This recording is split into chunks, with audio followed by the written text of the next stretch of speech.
My name is Dr. Ian Storch.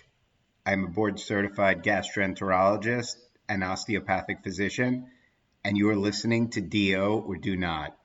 If you're interested in joining our team or have suggestions or comments, please contact us at doordonotpodcast.com. Share our link with your friends and like us on Apple Podcasts, Facebook, Twitter, and Instagram. We hope you enjoy this episode.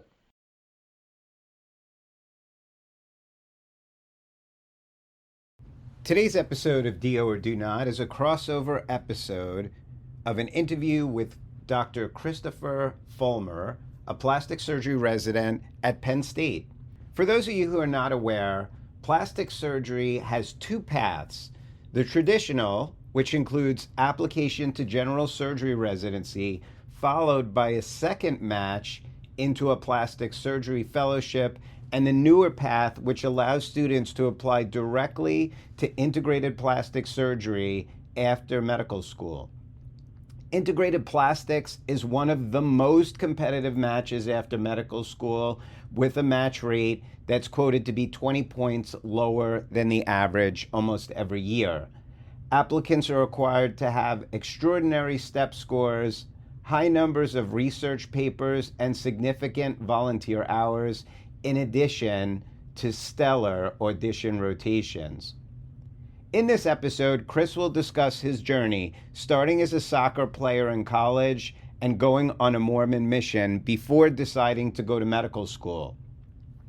He will discuss his decision to attend an osteopathic school and how his DO student friend's father, a renowned plastic surgeon, helped to define his path into plastic surgery.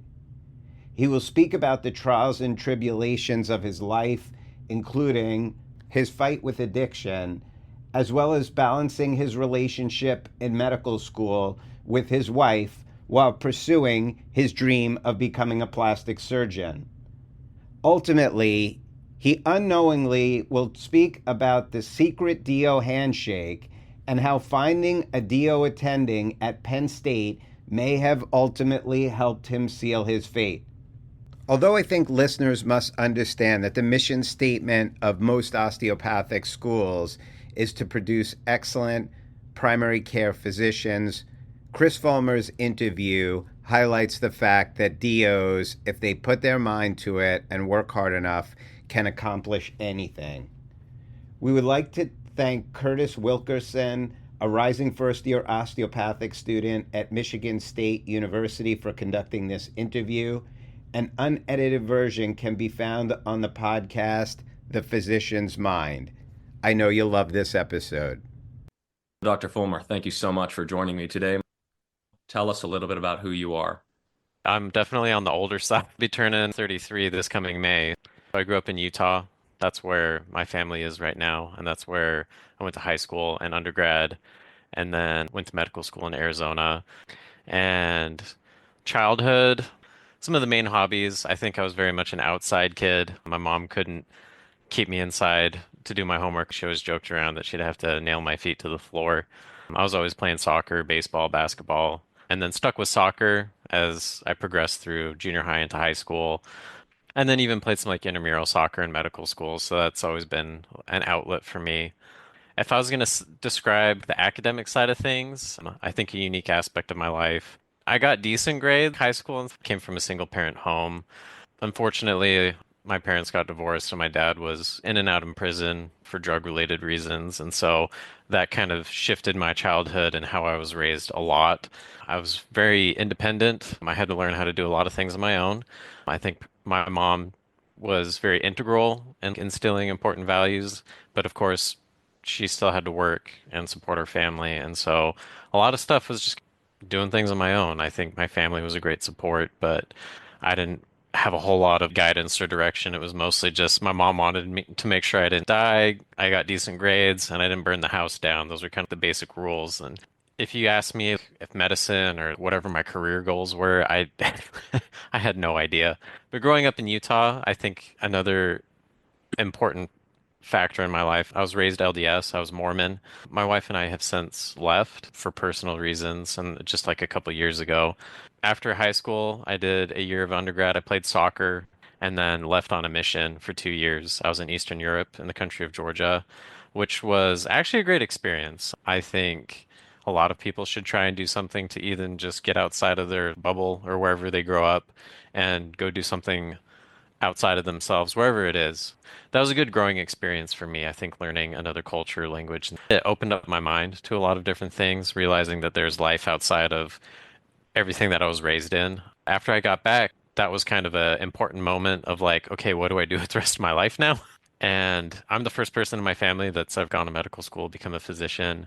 I have a extended family member who's a physical therapist, and growing up in high school, I had some exposure working with him. He let me shadow him in his clinic and do some things.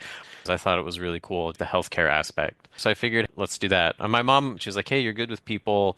I think you'd be a great physical therapist. And so that was my original plan. And so I started in a biology degree and started working my way through that. Why did you make the decision to go to medical school? And did you always know you were interested in plastic surgery? Similar to even the direction of going into healthcare, I really didn't have any idea what I wanted to do. So plastic surgery was definitely outside of my wheelhouse. If you asked me at the very beginning of undergrad, I would have said I had no idea. I didn't even think about medical school. I was getting a biology major, and so I was taking all of those basic science classes that all pre-healthcare type people, whether it's nursing or pre-med, pre-PT, pre-dental. And I formed a good couple friends because we all had similar classes together. And we started all studying together. And that's when I found out, when I started asking them, hey, what are your plans for the rest of your life? And they're like, oh, I want to go to dental school. I want to go to medical school. And so I learned about all these different career fields within healthcare that I had never really thought of or considered before. And it wasn't until I was grinding general chemistry too, is that same group of friends, one of them who was pre-med, he was like, Chris, you're actually really smart and good at these classes. Have you considered medical school? And that was the first time I had even a light bulb went off. And it's funny that it's a moment like that, somebody just being complimentary. Like I said, in high school, average student, just kind of did what I needed to get okay grades, not thinking, oh, I need to get into this undergrad so I can then get into this prestigious medical school. None of that was a part of the plan. I was just excited to graduate high school and go to college. Coming from my background, I was just living in the moment. And so I think that sparked the rocks tumbling down the hill. And I remember I went home and I talked with my wife. Somebody mentioned this about medical school. And the more I thought about it and I talked with her, it was like, yeah, this is something I might consider. And then I started seriously considering it. And when I explored more about becoming a doctor and thinking, can I do this? I don't know if it was to prove to myself. What are some of the challenges that you faced, particularly now getting into medical school? And then once you were in medical school, would you mind sharing some of the challenges you faced as a student and how you overcame those challenges? It's almost, I feel like a running joke sometimes. It's like if you knew you wanted to be a doctor or like a plastic surgeon or a neurosurgeon, I should have known about it back in the third grade. I should have started research back in kindergarten. How I performed in high school, and then especially I did that year of undergrad where I played soccer and then I left on my mission and came back because I wasn't thinking, hey, I want to go to medical school. I put in the bare minimum. I even failed a class that my freshman year, like a introductory math class, which is kind of silly. I was just being lazy. I was hanging out with all my friends, playing soccer, having a really good time. I got C's and B's. And then it wasn't until, oh, I'm going to apply to medical school. And then I start looking at my grades and it was like, damn it. I should have worked a little bit harder my freshman year because my GPA and my level of effort my freshman year and high school compared to how I did post mission, thinking about PT school, and then transitioning to medical school, completely different person. My past was kind of haunting me when I was applying to medical school. And because I'm the only person in my family, I didn't really have any friends that had done this before. The whole process of applying to medical school, I had no idea what I was doing. And I feel like I learned a lot just from watching YouTube videos. Oh, I have to get all these clinical hours? Okay, I guess I'll figure out how to do that now. Once I got everything completed and took the MCAT, because again, I shifted gears kind of midway of undergrad. I applied the year I was graduating, so I was already going to have a gap year regardless. And I had a lot of life stuff happen in the process of studying for the MCAT. because of the situation I was raised in, my dad, I unfortunately started going down a similar path with addiction. And unfortunately, I lied a lot to myself, and it sucks that I lied to a lot of people around me. It was just kind of one of those destructive coping mechanisms that I learned at a young age, and I just had adapted my life around it. So I was kind of this high functioning addict and didn't really know it. I was ashamed of it, and so I hid it from everybody, including myself. And it all came out that senior year, and things were really tough. I had to work through a lot of personal stuff. My wife and I really needed to focus on our relationship. And so trying to navigate applying to medical school while also navigating that was incredibly difficult. And so I pushed my MCAT back and I thought, if I take it just a month later, it won't hurt too many things. But I didn't know that taking your MCAT later would delay when schools would look at your application.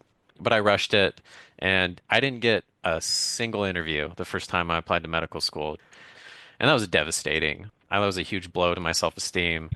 After that, thinking like, oh, is medical school even going to be a thing? Considered maybe even pursuing a degree in chemical engineering. But over that next year, really focused on my mental, physical, emotional health to get my life back in order. And talking with my wife, it was kind of, let's give it one more try, do it the right way. We'll see what happens. And applied the second time around. Ended up working out. So I took 2 gap years. I got several interviews and got accepted to a couple medical schools. Decided to go to Midwestern in Arizona. And I'm really grateful that I took that extra year to really get my life in order because a Yeah. lot of healthy habits and just my outlook on life at that point really set me up for success in medical school. The first year of medical school, that was a challenge. But again, I had some really good study habits and got into a good study group, and that helped me succeed a lot. And some of the other challenges I faced for surgery, tough finding mentors. A lot of DO schools don't have a home hospital. They're not attached to an academic teaching hospital. They kind of rely on either hospitals around or private practice clinics. Thankfully, we had a chair of surgery that was very helpful that I met with my first and second year of medical school. Research, Midwestern actually had a good amount of opportunities as far as just basic science research. Another reason why I decided to go there, just in case I wanted to do a competitive specialty, I knew that I would need to have some research. Another thing that I didn't realize until that first year, and then even through medical school, was just my support system and my wife. Her life, we had to pick up and move to Arizona, and her support system also was just kind of left behind. And so it was just me and her. And so finding friends, building relationships with other people, that was extremely difficult. And I don't think I realized that. There were a lot of times where that was another tough thing that I don't think I appreciated until my wife comes and talks to me. She's like, "Hey, I'm not like this sucks. I'm not happy and I'm not having a good time." I'm like, "Oh, well, me too. Medical school stuff."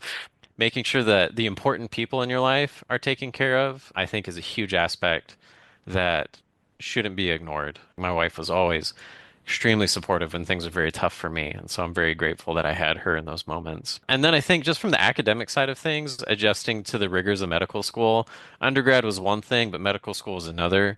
Thankfully, I did really well, but there were moments where classes came out of nowhere and slapped me. Immunology and pathology for me were those humbling moments where I was like, I'm not doing as well as I wanted to. How to ask for help. And think what I did before medical school when I was putting my life together was learning how to ask for help and realizing I'm struggling at this. These other people know what they're doing really well. I'm going to go ask them for help. And that actually really changed things around. I went from just doing okay, mediocre in immunology and pathology to then getting A's. I don't know the exact statistic, but honestly, I think 2 years ago it was 0% DOs matched into plastic surgery. I think my year, three of us matched into integrated plastic surgery, but we were the first ones in I think 3 years. I feel very fortunate. I didn't really know I wanted to do plastics until my third year of medical school when I did my general surgery rotation, and I happened to spend a day or two with the plastic surgery department at that hospital. And I had to figure out what I wanted to do and then how to find out what I needed to get and then figuring out how to get that. When it's like, okay, I need mentors and then finding out how to get them. And then, okay, I need to do some research. How do I find research? Those are all tough aspects. But once I did find some people that were really able to help me and give me advice, things kind of started clicking. I think the weakest aspect of my application was research, just because it took forever to find it, and then research takes forever for it to get pushed through and actually become something. So that was kind of a huge grind. And later into my third year, I actually did like a dedicated plastic surgery rotation. And I learned about all the various reconstructive procedures that they do and spent time with them and talked with these plastic surgeons about their story, where they came from, where they trained, and why they decided to do what they do, and their experiences. And then you learn about this whole world of plastic surgery. When you did that rotation and you found out, okay, this is awesome, this is what I want to do. Between then and when you were accepted, what were you doing to play catch up? Like, what were you doing to secure your success? It was a lot of phone calls and a lot of emails, a lot of reaching out to different people. And I'd say being mindful and supportive and friendly towards everybody is an important piece of character to have because you Mm. never know where the connections are going to come from. You shouldn't treat your friendships like they're going to be the networking connections, but genuinely, if you're just building relationships with people, if you're a good person, they're naturally going to be inclined to help you. And the few friends I made first year of medical school, one of them, her dad is a plastic surgeon. And I remember it told me, she was like, "Oh, well, my dad's a plastic surgeon. So if you want to talk to him or whatever." And like again, I still didn't know, but it was just kind of a thing. And so once I kind of knew, like, hey, this is the direction I want to go, I talked to her again. And she was like, "Actually, my dad's pretty well known." And I know I thought she was kind of bragging. And I'm like, okay. Like, but then I looked into it and I was like, no, Dr. Mast, he's at the University of Florida. Great guy. Unbelievable. I wouldn't have matched into plastic surgery if it wasn't for his help. No better connection than having the daughter of a plastic surgeon be like, "Hey, why don't you talk to my dad?" And he was great support. And so that was kind of one of the mentors I developed in that process early on in third year. And then at that same hospital, I met one of the plastic surgeons there and talked with her. And so she ended up becoming a mentor as well. And I asked her, I was like, "Hey, I have an elective coming up later in my third year. Can I spend it with you and the other plastic surgeons at this hospital?" They didn't have a plastic surgery residency, but they had plastic surgeons. And she was like, "Yeah, totally." And again, this is where I'd say advocate for yourself. There's going to be silly rules and red tape that, I mean, it makes sense why they're in place, but at the same time, I'm not saying to like break the rules, but advocate for your education. I feel like I did really well on my general surgery core rotation, and so she knew that I wasn't just going to show up and be an idiot. That I was going to show up and work hard. And then from that, I got some great letters of recommendation from her and another plastic surgeon at that hospital. And then also, I was meeting with Dr. Mass multiple times throughout my third year to just check in with him, get his advice. This is where I'm at. How do you think I should go about this? How do I get away rotation? And while emailing everybody about research, while I was on my general surgery rotation, I would just talk to some of the surgeons. If I knew that they were a little bit more academically inclined, the typical medical student, like, "Hey, do you have any research?" Yeah. Like, but it worked. And at that hospital, actually the plastic surgery residents from Mayo Clinic, which was the only residency program in Arizona, they rotate through that hospital, and I met one of them. This was the day where I decided plastic surgery was the thing I wanted to do. I was on general surgery, but nothing was really happening. And so I asked my chief resident, I was like, "Hey, I'm interested in this plastic stuff. Can I just go?" And they're like, "Oh, yeah, fine. That's fine." They didn't care as long as I was doing something productive. And so I just went, introduced myself to the plastic surgeon, and was able to observe one of these cases that I don't think would have been available to me unless I took that opportunity. And that's where I met this resident. I was able to talk with her, and she was extremely helpful. And that kind of opened the door to Mayo Clinic. And that's when I emailed her and one of the other attendings there. And again, Dr. Mast, this is where he was connected. And I said, "Hey, I'm trying to get some research at Mayo Clinic. Can you email your friend who's over there?" And I ended up getting on a few projects with them. And that took months.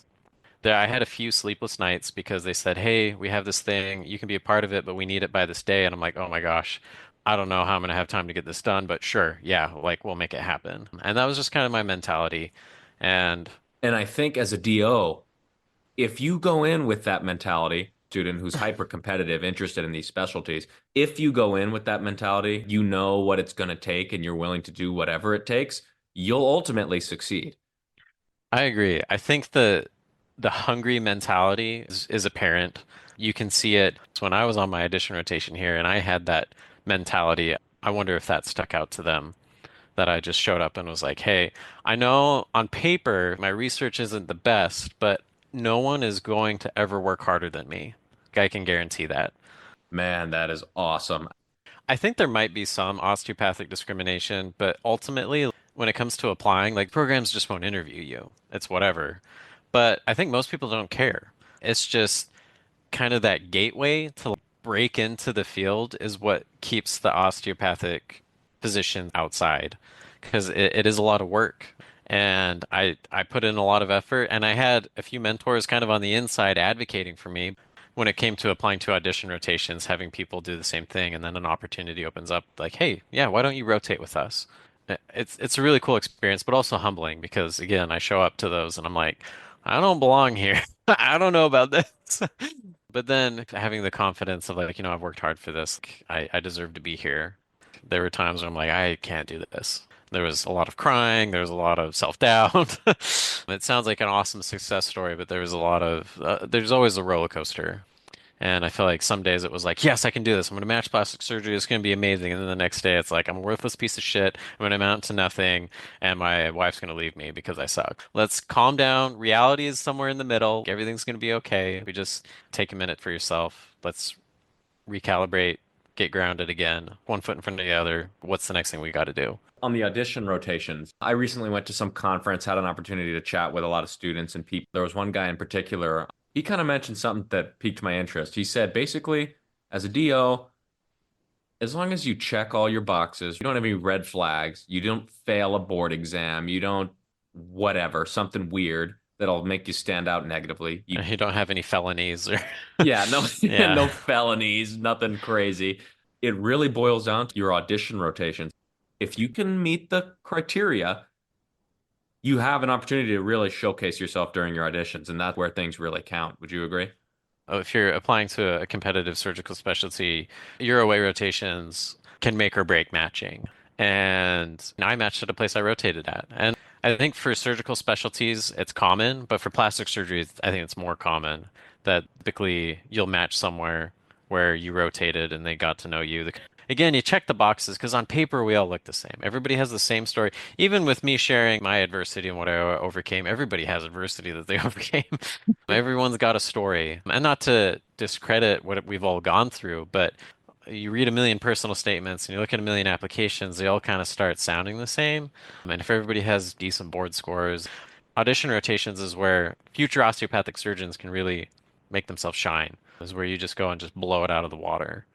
Did you ever have a backup plan, or were you just full steam ahead?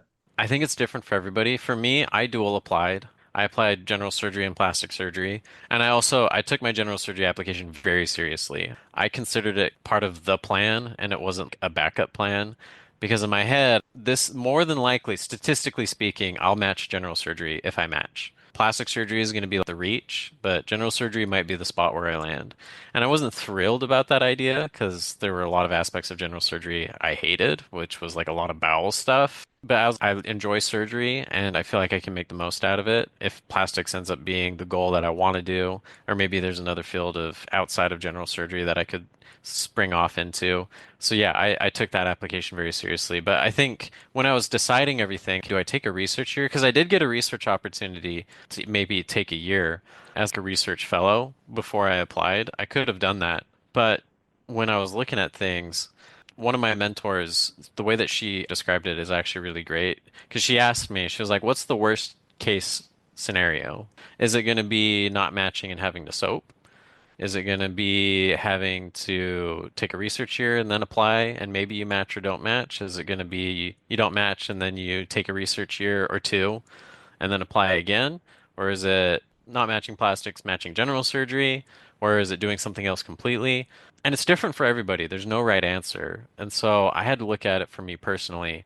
And what's tough, especially with research, I think a lot of people ask themselves, do I take a research year? And I would say it's not a bad thing. In my mind, adding one more year to medical school makes me want to throw up. Would it boost my chances of matching? Yes. Does it guarantee them? No.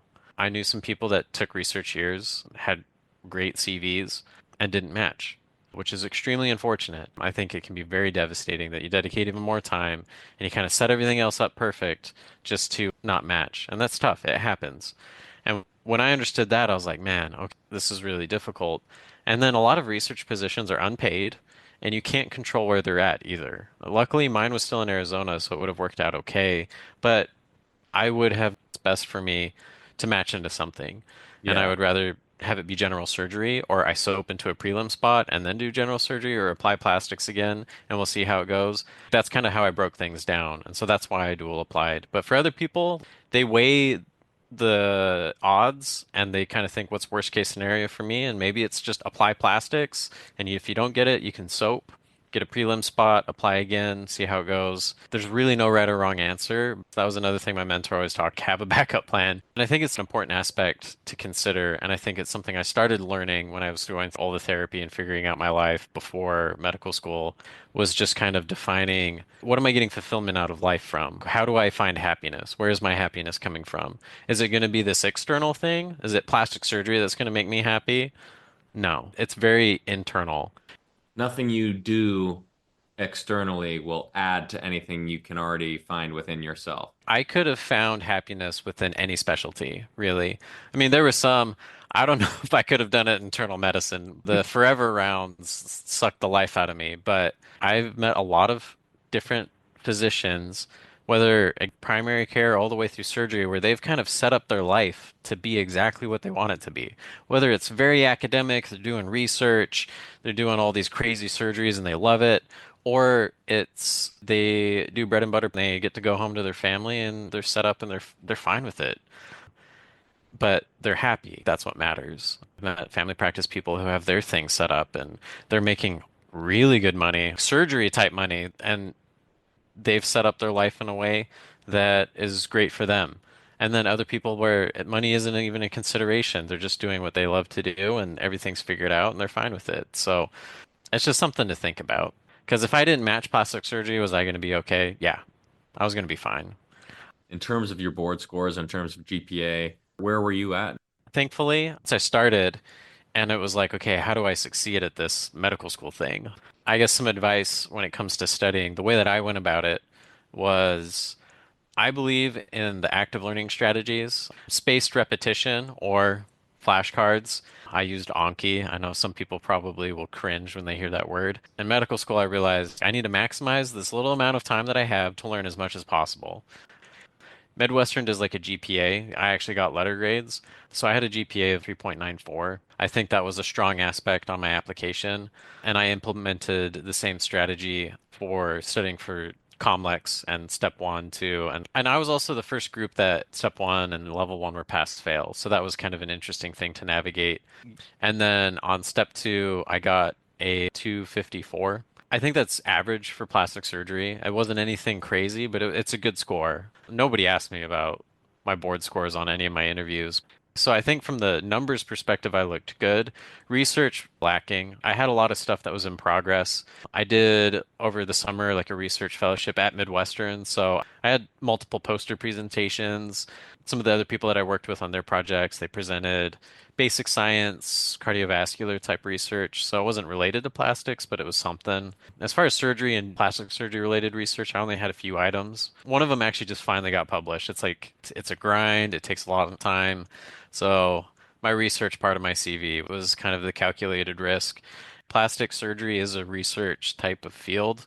It's kind of incorporated. All residency programs are going to have some sort of research requirement. So if you have nothing, it might be like, I don't know. As far as leadership, volunteering for surgical specialties, it's not as important, but I think it's important to have stuff that you're passionate about to show some of that personality. So you matched. You're in. How many months have you been in now? About six.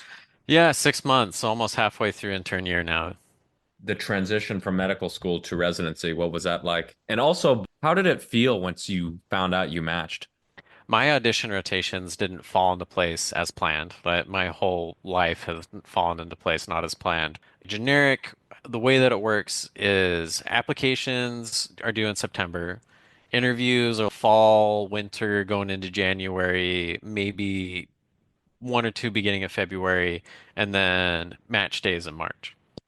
So typically, you want to rotate at places June, July, August, September. Maybe in October, get some more exposure, but you typically do it before applications are due. That way, programs know you when you apply. Every program is going to have different things that they want. They might have like, oh, write a paragraph on why you want to come here. Some of them might require a letter of recommendation. And so I actually had one of my general surgery mentors write me one.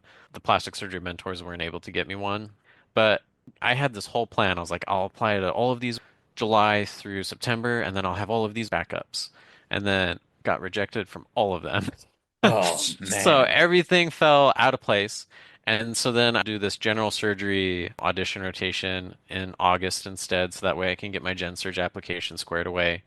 And I just kind of I was looking at all these programs. I talked to a few of my other mentors, and some of these mentors, they don't have to be attendings. If I was a third year medical student, there were a couple fourth years that I was talking to. There were other residents that I was chatting with, PGY1 through chief year, either at plastic surgery programs or even just surgical programs, getting their input and advice. So a few of them pointed out, oh yeah, I'll apply to these programs. Just so I applied to like all these plastic surgery programs for all the months. And then a few of them started coming through, but they were all later in the year. And then Mayo Clinic, because I was bugging them and I was the thorn in their side that never left, I actually had Penn State's audition rotation in November. And then Mayo called me and they said, hey, we actually had a spot open up. If you want to rotate with us, you can rotate in November. And it worked out. Penn State was so accommodating. They're like, yeah, you can rotate with us in January. Right before rank lists are due in February. So that's the last month you can rotate a place. And so all of my rotations were actually October, November, December, January. I actually got interviews coming out in September, October, and then into November. And then I was doing interviews while simultaneously doing audition rotations. I don't recommend that. I was exhausted all the time doing like full day interview. And then the next day, okay, I have to go in and I'm on call and we're covering hand and face and I'm probably not going to sleep tonight. It was a lot, but it worked out. I'm grateful to be here. I'm just going to work hard. And I think having a good attitude is probably the most important thing when you're on audition rotations. Even though I was tired, I was always grateful to be there. And so it's funny, the place I matched at was actually like the last place I rotated. January of technically this year. This year, I was a medical student at Penn State doing an audition rotation. Now that is something. Hoping that I would match somewhere. And the fact that they were so accommodating, and then when I rotated there, they were so nice, and everybody was amazing. Yeah, I mean, it was a great experience. And so going into match day, January is my last audition rotation. I finally finish out all my interviews. Go into February where I finalize my rank list, and then it's just stress and anxiety. The mental toll that waiting for match day takes, I don't think people understand that. It's nice Oh. because I had nothing going on. And this is where having a good group of people in medical school, some of these friends are going to be lifelong because you sit there and I have no idea where I'm going to live in the next couple months. And again, the toll that it took on my wife, I think spouses and family members of people who are in medicine, when she's sitting there and she's like, I don't know if I'll be able to keep my job because I don't know if we're staying, if we're going, I don't know what we're going to do. So match day rolls around, and if you dual apply, it's almost even worse because Monday the email comes out that says, "Hey, you matched." But then I'm like, "Great, I matched." But in what? I don't think people talk enough about not matching either. I had several friends not match and go through either the SOAP process, SOAP doing prelim year, reapplying, or they partially matched and now they have to reapply again. And it can suck. And it's a very bittersweet moment that morning because everybody's texting, and then you have the one friend that's quiet. But I also had a backup plan. I fully considered that maybe I don't match in anything and I have to soap. And so Yeah. I had my people on standby that if shit hit the fan, I could call them for help, maybe take the day to cry my eyes out, and then let's approach this one step in front of the other. We didn't plan on this, but hey, we'll take care of it. It's a rough week because I just sit there and I'm like, okay, did I match plastics or general surgery? In my head, I basically had already decided it's general surgery because, again, statistically speaking, I'm like, that's more than likely what I matched into. And I was really happy with several of my general surgery interviews and some of the programs I rotated at. And so I figured I'd be okay. And then the morning of, Again, I hate just sitting there and it's like this countdown. You get the email, you get to finally open the envelope or whatever it is that you do. And then when I open it up, I remember all I saw, integrated plastics, Penn State, and I just started sobbing. I don't know, the absolute euphoria of that moment where it was just like, we did it. My wife and I just held each other as I just cried into her arms. Very emotional. All the hard work paid off. Then actually, my mentor, because his daughter, it was match day for her too, so he was there. And I remember I like held up the sign and he was so excited for me. And so I think just the excitement of everybody around you and everybody's pumped. That was a really cool experience. And I was just texting my mom and then my brother and then all my other mentors. It was just, hey, like we did it. Thank you so much for your help. I think taking the opportunity, because it took a village to get me to where I'm at. So just thanking everybody that got me there. But I think another thing that people also don't talk about is the bittersweet moment that happens later because it was, I matched into plastics. This is amazing. And then we get home. We now have to move across the United States. Yeah, from Arizona to Pennsylvania. And my wife was unsure about her job. They knew I was going into residency. They kind of knew the situation, but they didn't say, okay, for sure, like maybe you can work remotely. She loved her job. She has a lot of good friends there. Her career had really taken off during the 4 years of medical school. So she was very established with where she was at and very happy. And so then it was, we cried at Midwestern when we found out that we did it. And then we came home and we cried because we were sad. Our whole life has just changed now. It can be really bittersweet. I saw a few friends that they matched into really good programs, but their significant other matched at a different program. Your intern year of plastics, a lot of it is just general surgery rotation. The first time I actually do my plastic will be in January, which I feel like is just almost a storybook. 1 year ago, I was a student in January, showing up at 5 a.m., making sure that the list was ready, that all the residents had their lists ready, that it was correct, that I had my wound care bag and I had all the dressing changes, wound vac change stuff in there because we were seeing all these patients. And I made sure I had everything ready to then being an intern on the service and oh, this is a weird callback to that small amount of separation. It'll be an interesting experience. But when I was there a year ago, a lot of audition rotations, if you rotate somewhere, they count that as an interview. Some places will still interview you on top of the audition rotation, but for plastic surgery, a lot of places will just either interview you or they'll just kind of chat with you while you're there. Or they'll just be like, you were here with us a month. This is better than a day interview. We know you pretty well. We'll rank you. That's a lot of times how it goes down. So audition rotations are almost like free interviews. So I sat down with our program director here and I remember talking with him. I don't know if it was burnout or if I had just, it was my last rotation going into the ranking match season and I was kind of just a bit more confident. But I just laid it all out there. And I remember I told him, I'm coming from an osteopathic school. Not many DOs match into plastics. Is this going to be an issue? And he was 100% honest. He's like, oh, I don't care. You were great. And he kind of laid out his mentality. All the things, research, grades, whatever, they're like important aspects. But he's like, I really care about who you are as a person. Because from his perspective, and he said this, we're trying to find our next family member for the next 6 years. They take 2 residents a year. It's a small group of people, and if anyone's ever worked with one coworker that's really difficult to be around, it can really throw a wrench into life. So for 6 years, they want to find somebody who's not supportive and synergistic to one, the culture, but then to everybody around them. I felt like I really meshed well with Penn State, and I think that's why it worked out well here. I really love the people that I'm with, and I think that makes a huge difference. And the attendings are all great too. I love the faculty and the support system I have academically with my career, and I think that makes the biggest difference. Don't be afraid to just put yourself out there, because worst case scenario, somebody says no. I have other friends either at other medical schools that it seems just a bit easier for them. I mean, grass is always greener. I can't fully speak to their experience, but it always just seemed like, or if somebody wanted to do a different specialty, they wanted to do something that was less competitive, a lot of my friends were hanging out on the weekends, going and having fun, and I studying. I still tried to make moments where I took free time and I took time off and I had fun, but it was less. than other people who are doing other things. And that's just kind of how it is. I think setting that realistic expectation that I'm going to have to work hard and this may not work out. I could have easily ended up in general surgery or maybe even soaping into something else. I think mentally being prepared for that and accepting it, because again, my happiness wasn't going to come from whatever specialty I got into. It was just going to be from me as a person and me succeeding at what I'm doing. And I knew no matter what I got into, I was going to be successful at it because I wouldn't do anything otherwise, right? And so I think just having that kind of mentality and being prepared for that. If all of us worked as hard as we could and we put in our effort, I mean, again, some days are better than others. I can always beat myself up and been like, oh, I could have worked harder, I could have done this. But again, I was trying my absolute best with what I had and how much I knew.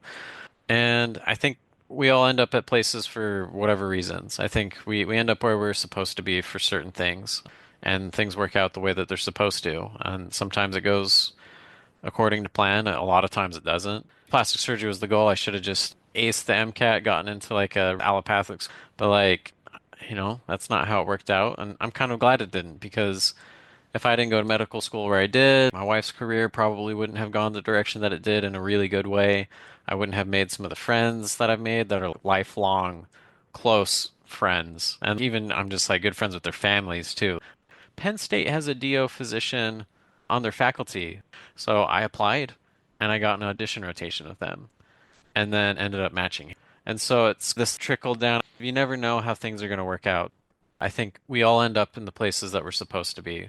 And again, I'm grateful and fortunate to have matched in the plastic surgery. I'd say pay it forward. I actually started the plastic surgery interest group at Midwestern, and I'm still very much involved with it. It's been great talking with you. Thanks I for sharing appreciate all your it. wisdom. No, thanks for having me on.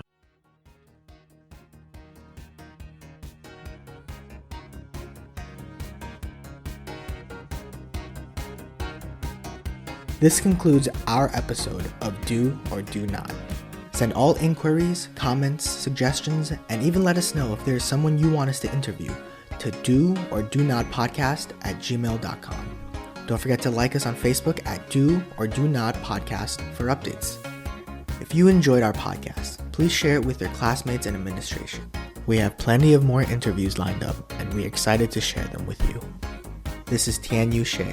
Thank you guys so much for listening to Do or Do Not.